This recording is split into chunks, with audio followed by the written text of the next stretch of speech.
আল্লাহর সবচেয়ে প্রিয়জন, আপনজন, কলিজার টুকরা আমাদের নবী সাল্লাল্লাহু আলাইহি ওয়াসাল্লাম। সেই নবী, তার চাইতে বেশি প্রিয় আল্লাহর কাছে আর কেউ নেই। তার চাইতে বেশি মাহবুব আল্লাহর কাছে আর কিছু নাই, আর কেউ নাই। গোটা কায়নাতের সবচেয়ে আপন প্রিয় বন্ধু তিনি। কিন্তু সেই তিনি পর্যন্ত নবীজি সাল্লাল্লাহু আলাইহি ওয়াসাল্লাম উনার চাচা আবু তালেবের ইমানের জন্য খুব কাকুতি মিনতি করছেন, খুব বেশি কাকুতি মিনতি করছেন। মৃত্যুর পূর্বে কাঁদছেন, অনেক বেশি অনুনয় বিনয় করছেন চাচারে কালেমা পড়াবার জন্য।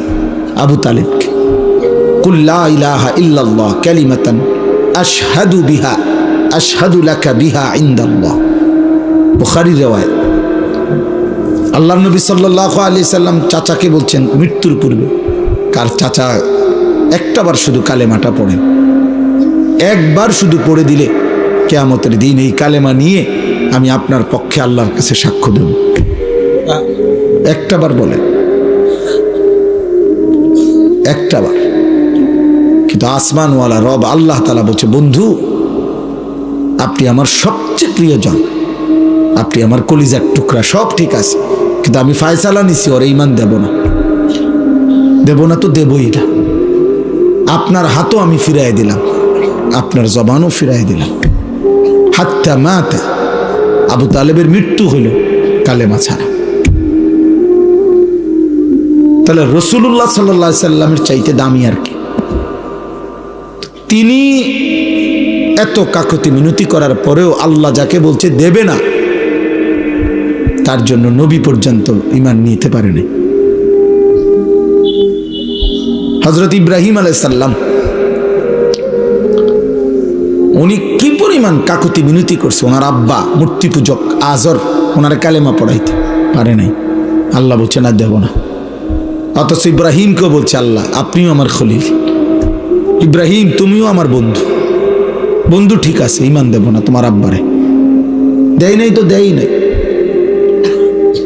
নূহ আলাইহিস সালাম 950 বছর কালেমার দাওয়াত দিছেন, 950 বছর একটা না।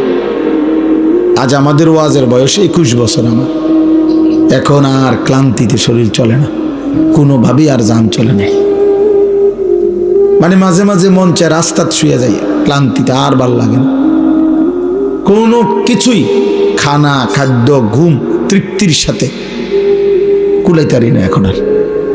এই 21 বছরেই কোমর ব্যথা হয়ে গেছে, এই 21 বছরেই চোখে ছোট লেখা কম দেখি, এই 21 বছরে গলায় ভীষণ, আমার গলায় এই পর্যন্ত 2বার অপারেশন হয়েছে, পূর্ণ অপারেশন আমার গলায়, 2বার অপারেশন করছি আমি। প্রতিদিন রাত্রে ট্যাবলেট খাই এই গলার জন্য, প্রেশারের জন্য, প্রত্যেক দিন।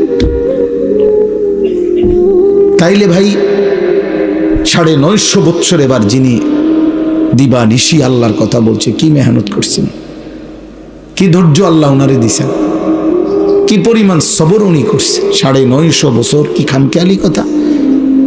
কিন্তু 950 বছরের সেই নবী নূহকে পর্যন্ত আল্লাহ বলছে, নূহ তোমার সন্তান কেনান, ওর ঈমান দেব না। হযরত নূহ আলাইহিস সালাম যখন ছেলেটা পানিতে ডুবে যাচ্ছে, কোরআন শরীফে আছে, ছেলেটা হাবুডুবু খাইতেছে ওই তুফানের পানিতে, তখন ওই নূহ আলাইহিস সালাম হাত উঠে আল্লাহরে বলছে, আল্লাহ এটা আমার ছেলে, আমার বংশধর। আল্লাহ বলছে না, হাত নামা, মাফ করব, ওকে ঈমান দেব না। 950 বছরের নবীকে পর্যন্ত আল্লাহ ফেরত দিছে, দেয় নাই ঈমান। ছেলেটা ডুবে গেছে। জন্য প্রিয় ছেলে, বাবা তোমার জন্য ইসলাম আটকাবে না, তোমাদের জন্য ঈমান আটকাবে না, আল্লাহর দ্বীন বিজয়ের আটকাবে না, কিছুই আটকাবে না। কিন্তু তোমরা বোঝো নাই অনেকে যে ঈমান কত বড় সম্পদ, মুসলিম পরিচয় কত বড় নিয়ামত। ইচ্ছা করে আল্লাহর দেওয়া দান তোমার হাতে দিছিল, তুমি ফেলে দিলা।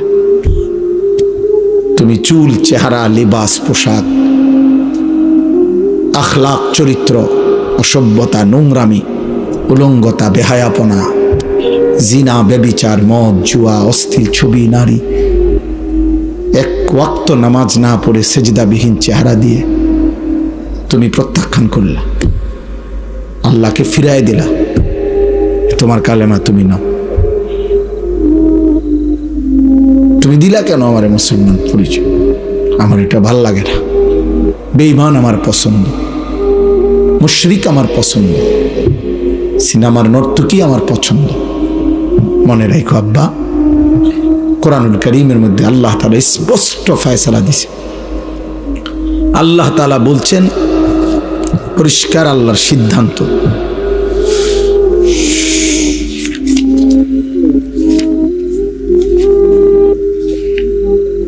এই যে আল্লাহ তাআলা বলেন কুতিবা আলাইহি, সূরা হজ্জের মধ্যে আছে।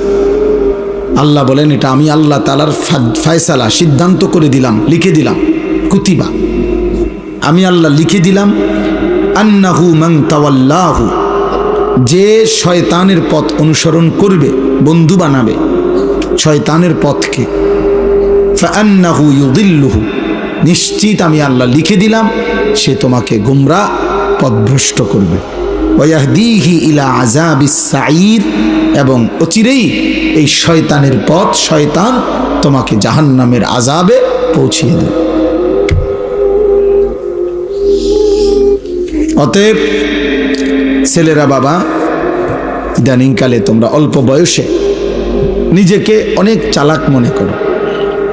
16, 17 বছর, 18 বছর বয়সে অনেক বুদ্ধিমান হয়ে গেছো তোমরা এত কম বয়সে নারী ছবি, অশ্লীল দৃশ্য, উলঙ্গ ছবি, জিনা, ব্যভিচার, অনলাইনে জুয়া, মদের নেশা, জুয়ার নেশা, এবং বন্ধুদের অসৎ চরিত্রহীন আড্ডা, এর মধ্যে থেকে একটা মূল কারণ হইল তোমাদের দিলের মধ্যে আছে যে আমাদের জন্য কেউ নাই, কেউ বাধা দিবে এমন হিম্মত আমাদের সমাজে আমাদের কারো নাই।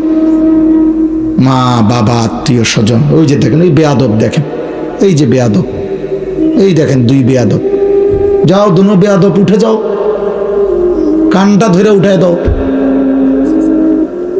একদম কানে ধরে উঠায় দাও, হিম্মত হইলে তোমার, ধাক্কা দিয়ে উঠায় দাও। দেখেন বেয়াদব, দেখেন দুজন ভিডিও করতেছে, এই বললাম না প্রতিবন্ধী। হ্যাঁ, এখন লজ্জা পাইছনি? দেখো এখন তো সবাই ঠিক কইছে, ভাল লাগছে কিনা দেখো, হাসে দেখেন। আস্তাগফিরুল্লাহ, আস্তাগফিরুল্লাহ, ব্রেইনে কাজ করে না। হ্যাঁ বাবা, জানো না তোমরা, হয়তো কেউ বুঝাইয়াও বলবে না তোমাদেরকে, সমাজ তাকায় তাকায় দেখতেছে তোমাদের অধঃপতন। নদীটা ভাঙ্গা যাইতেছে, পাহাড়টা গলে যাইতেছে,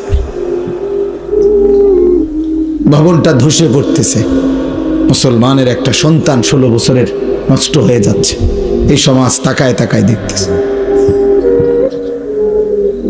মুসলমানের একটা 18 বছরের ছেলে চরিত্রহীন হইতে হইতে পচে যাচ্ছে, এই সমাজ তাকায় তাকায় দেখতে। বাবা, আমার চোখের সামনে ছেলেটা নষ্ট হয়ে যাইতেছে, কারো হিম্মত নেই, কারো চুল রাখছো এমন বেঈমানের মতো, এমন গাদ্দার, এমন সন্ত্রাসী, এমন চাঁদাবাজ, এমন দুষ্ট শয়তানের মতো যে এই সমাজের কারো হিম্মত নাই তোম করে বলবে। কারণ চুল দেখলেই তো ভয় হয় যে এটা জঙ্গলি জানোয়ার নাকি মানুষ। চলো আব্বা, মনে রাখো, চলতে থাকো, একদিন থামতেই হবে। একদিন পৃথিবীর বাস্তবতা এটা, হয় মৃত্যু, নয় বার্ধক্য, নয় অসুস্থ, তোমারে থামাই দিবে। মৃত্যু এসে তোমারে থামাবেই, বৃদ্ধ বার্ধক্য আইসা তোমাকে থামাবেই, হয়তো কোনো বিপদ, অ্যাক্সিডেন্ট তোমারে থামাই দিবে। একদিন শুনবা শরীরে এমন রোগ বাসা বাঁধছে। আজকে এক ভাই আমার লগে দেখা করছে, কইছে হুজুর আমি 1 মিনিট আপনার সাথে কথা কইতে চাই। আমি চিনতাম তাকে, মোটরসাইকেল চালাইতো, ব্যবসা করতো, সারাটা ক্যান্টনমেন্ট ঘুরতো, সারাদিন পরিশ্রম করত। উনি ভালো মানুষ, এমনি আমার সাথে 1 মিনিট দেখা করতে দাঁড়ায়ছিল। আমি ভুলে গেছি, আবার গাড়ি ঘুরাইয়া ওনার সামনে গেছি।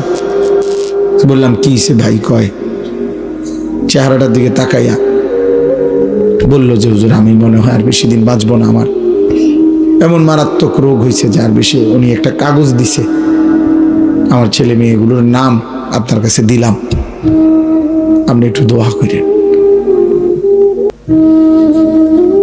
বলছে আমার মেয়েটা একটু বড় হয়ে গেছে, বড় হয়েছে, আপনি যদি পারেন হুজুর একটা কোনোদিন আমি যদি নাও থাকি, না বাঁচি, আমার মেয়েটার জন্য একটা ভালো ছেলে দেখেন। আমি তাকাইয়ে রইলাম।